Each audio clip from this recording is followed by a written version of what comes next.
Quality ഉള്ള വണ്ടിയാണ് T V എസിന്റെ. അടുത്തത് നമ്മുടെ കുറച്ച് കോൺട്രവേഴ്ഷ്യൽ സാധനമാണ്. ഒരു ആന വികാരം പ്ലസ് വികാരം. നമ്മുടെ റോയൽ എൻഫീൽഡും ബജാജും വികാരവും വിവേകവും.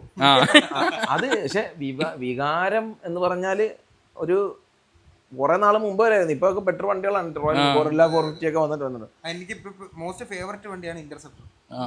റോയൽ എൻഫീൽഡിനെ സംബന്ധിച്ചിട്ട് മാറ്റം കൊണ്ടുവരേണ്ട ഒരു സംഭവം എന്ന് പറഞ്ഞാൽ അത് പറഞ്ഞാൽ ഹൈപ്പ് ഒരു വലിയൊരു പ്രശ്നമാണ്. അതുകൊണ്ട് ഹൈപ്പ് വളരെ കുറച്ച് ഏത് വണ്ടിക്കാണ് കമ്പനി പോലും ചെയ്യും. ഇപ്പൊ ടി വി എസ് ആ സെയിം നമ്മൾ പറഞ്ഞ അതേ സംഭവം ഇപ്പൊ ഇംപ്ലിമെന്റ് ചെയ്തിട്ടുണ്ട്. ഇപ്പൊ RTX ഇറങ്ങി, റെക്കോർഡ് ബുക്കിംഗ് ആണ് വന്നത്. 2 ലക്ഷത്തിന് താഴെ 300 cc ഒരു വണ്ടി ഇറങ്ങി. ഇത് ഓഫ് റോഡ് വണ്ടി ഇറങ്ങി. എഞ്ചിൻ ഉപയോഗിക്കുന്ന ലാസ്റ്റ് ജനറേഷൻ ആയിരിക്കും. ഫുൾ ഇലക്ട്രിക് ആയിക്കൊണ്ടിരിക്കുക. ഫുൾ ഇലക്ട്രിക് ആയിക്കോട്ടെ. എനിക്ക് ഇന്നേ വരെ ഒരു അക്സെപ്റ്റൻസ് അങ്ങോട്ട് മനസ്സിൽ വന്നിട്ടില്ല. ഞാനിപ്പം പുന്തോ യുവ എടുത്ത് എൻ്റെ അടുത്ത് പലരും ചോദിച്ചിട്ടാ ഒരു EV എടുത്താൽ പോരായിരുന്നോ, അല്ലെങ്കിൽ പുതിയ വണ്ടി എടുത്താൽ പോരാന്ന് ചോദിച്ചു. പക്ഷേ അതിൽ ഒരു ട്രൂ എന്തൂസിയാസ്റ്റ് എന്നുള്ള എനിക്ക് ആ DDSന്റെ ആ ഒരു സൗണ്ടും ആ നോയ്സും എഞ്ചിനും വേറെ കാര്യം പ്രാക്ടിക്കലായിട്ട് ചിന്തിക്കുമ്പോൾ നമുക്കൊരു EV എടുക്കുന്നത് എന്തുകൊണ്ടും ബെറ്റർ ഓപ്ഷനാണ്. നമ്മളൊരു 5 EV ഒക്കെ എടുക്കുവാണെങ്കിൽ പണി ഇല്ലെങ്കിൽ വണ്ടി നമുക്ക് പക്ക മുതല കാര്യം. ഇവൻ ഇപ്പൊ ഞാൻ കമ്പയർ ചെയ്യല്ല, ഞാൻ സ്കൂട്ടർ എടുത്ത് നീ തന്നെയാണ് അത് റിവ്യൂ ചെയ്തത്. അപ്പൊ എനിക്കത് ബൈക്ക് വെച്ചപ്പോ നമ്മുടെ സ്കൂട്ടറിൽ നമ്മുടെ വീട്ടിലെ ബൈക്കിൽ പെട്രോൾ അടിക്കുന്ന വെച്ച് നോക്കിയപ്പോ എന്തുകൊണ്ടും മുതലാ എനിക്കത് മുതല. പക്ഷെ എന്നാലും എനിക്കൊണ്ട് അക്സെപ്റ്റ് ചെയ്യാൻ വലിയ പാടാണ്. എനിക്ക് അങ്ങോട്ട് ഒരു സൗണ്ട് ഒരു ഫീൽ. ഒരു 2000 കിലോമീറ്റർ കഴിയുമ്പോൾ കൊണ്ട് ഓയിൽ മേടിച്ചിട്ട് ഒഴിക്കുക, ഓയിൽ മാറുക, വർക്ക്ഷോപ്പിലൊന്ന് പോവുക, ഒരു പണി കിട്ടുക. പണി കിട്ടി വണ്ടി പണിഞ്ഞ് കിട്ടുമ്പോൾ സന്തോഷം. അല്ല മറ്റേനും പണി കിട്ടുന്നുണ്ട്. ഓടിക്കൊണ്ടിരിക്കുന്ന ഇടയ്ക്ക് ഒറ്റ നിൽപ്പായിരിക്കും. പിന്നെ നമ്മൾ വിളിക്കണം. കമ്പ്യൂട്ടർ ഒക്കെ കൊണ്ടുവന്ന് അല്ല ഇപ്പൊ ഓല ആദ്യം കുറെ ഓപ്ഷൻ ഒക്കെ ഉണ്ടായിരുന്നു. ഇപ്പൊ ഓല പൂട്ടാനുള്ള വക്കാണോ എന്നൊരു ഡൗട്ട് ഉണ്ട്. ഓല പൂട്ടാൻ വേണ്ടിയില്ല, പക്ഷെ ഓല പൂട്ടിക്കാൻ സാധ്യത ഉണ്ട്. നാട്ടുകാർ അത്രയ്ക്ക് ഇടങ്ങിയിരിക്കുകയാണ്. ഓല ഇപ്പൊ മടൽ വെട്ടി അടയ്ക്കുന്ന അവസ്ഥയാണ്. പക്ഷെ വേറൊരു കാര്യമുണ്ട്, അവർ ഭയങ്കര ഫ്യൂച്ചറിസ്റ്റിക് ആയിട്ട് കാര്യം ചെയ്തത്. അവർ ആദ്യം എന്ന് വെച്ചാൽ ഷോറൂമില്ല, ഡയറക്റ്റ് കൊണ്ടുവന്ന് കൊടുക്കുന്നു, അവർ ഡയറക്റ്റ് വന്ന് ഡെലിവറി ചെയ്യുന്നു. പക്ഷേ സംഭവം എന്ന് പറഞ്ഞാൽ നമ്മുടെ ആ ഒരു ഇന്ത്യൻ സൊസൈറ്റി അതിന്റെ അത്ര എത്തിയില്ല. അതായിരുന്നു പ്രശ്നം. പിന്നെ അവർ നൈസായിട്ട് ഷോറൂം വന്ന് ഇപ്പൊ ടെക്നീഷ്യനെല്ലാം കൊടുത്തല്ലോ. സത്യത്തിൽ ഓലയുടെ പ്രശ്നമല്ല അത്. ഓല എന്ന് പറഞ്ഞൊരു ബ്രാൻഡ് ഉണ്ടാക്കി ഓള എനിക്ക് തോന്നുന്നു വേറൊരു ബ്രാൻഡ് ഉണ്ടാക്കിയില്ല. അതായത് ഇപ്പം നമ്മുടെ കണ്ടന്റ് ഇല്ലാത്ത എന്നാലും ഞാൻ പറയുവാണ്, ഓല ടാറ്റയുടെ അതേ സെറ്റപ്പിലാണ് പണി കിട്ടിയേക്കുന്നത്.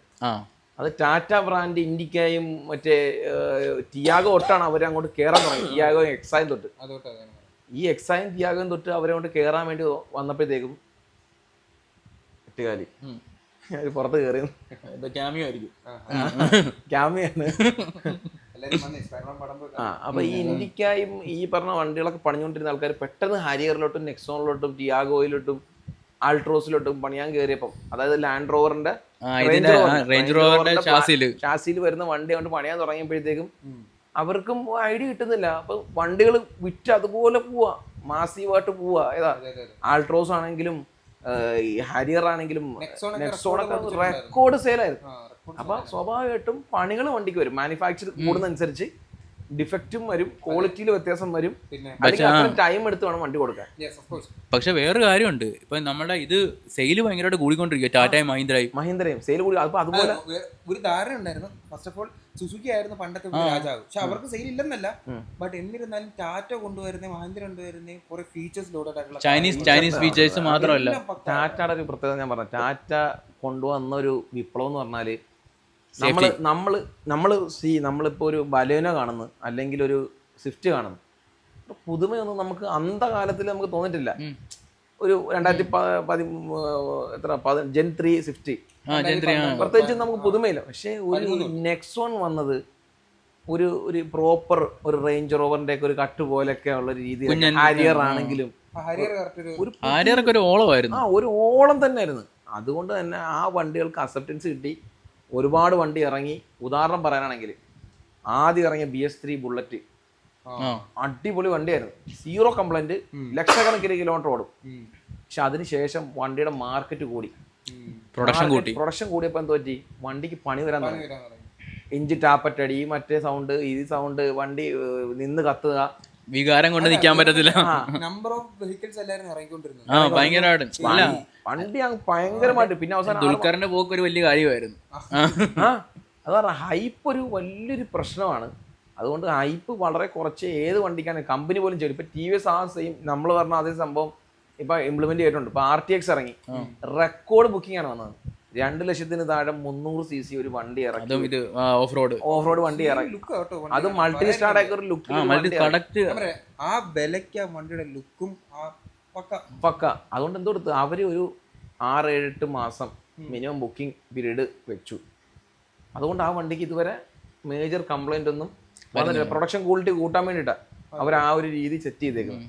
ക്ഷാമയം കൂടുന്നുണ്ട് കേട്ടോ, ക്ഷാമയം കൂടുന്നുണ്ട്. അല്ല പക്ഷെ ഇപ്പം ബൈക്കും ഒക്കെ, പക്ഷെ കാറിനകത്ത് ഇപ്പോൾ ചൈനീസ് വിപ്ലവം നടന്നുകൊണ്ടിരിക്കുവോ ഭയങ്കരമായിട്ട്. കാര്യം 25 ലക്ഷം രൂപയ്ക്ക് മറ്റേ ചൈനയിലൊക്കെ പോകുന്ന ബ്ലോഗർമാരിടും 25 ലക്ഷം രൂപയ്ക്ക് 1000 കിലോമീറ്റർ റേഞ്ച് ഉള്ള വണ്ടി, ഭയങ്കര ഫീച്ചേഴ്സ്. പക്ഷെ ഇവിടെ വരാൻ സമ്മതിക്കുന്നില്ല. ഇവിടെ വരാൻ സമ്മതിക്കുന്നില്ല എന്ന് പറയാൻ കാര്യം, ഇവിടെ ഇന്ത്യ എന്ന് പറയുമ്പോൾ അതിനുള്ള ഇൻഫ്രാസ്ട്രക്ചർ ഇന്ത്യയിൽ ഉണ്ടെന്ന് എനിക്ക് തോന്നുന്നില്ല അതിനൊക്കെ വേണ്ടി പറ്റിയിട്ടുള്ള. ഇവിടെ മാരുതിയും ടാറ്റയൊക്കെ അടക്കി വാഴുന്ന സ്ഥലത്ത് ഒരിക്കലും അങ്ങനെ ഒരു കമ്പനി വന്നു കഴിഞ്ഞാൽ ഒരിക്കലും നിലനിൽപ്പ് ഉണ്ടാവുമോ എന്നുള്ള കാര്യം ഡൗട്ടാണ്. പക്ഷേ ഉദാഹരണത്തിന് സിട്രോന്റെ പുതിയ ബ്രാൻഡ് ഇറങ്ങി.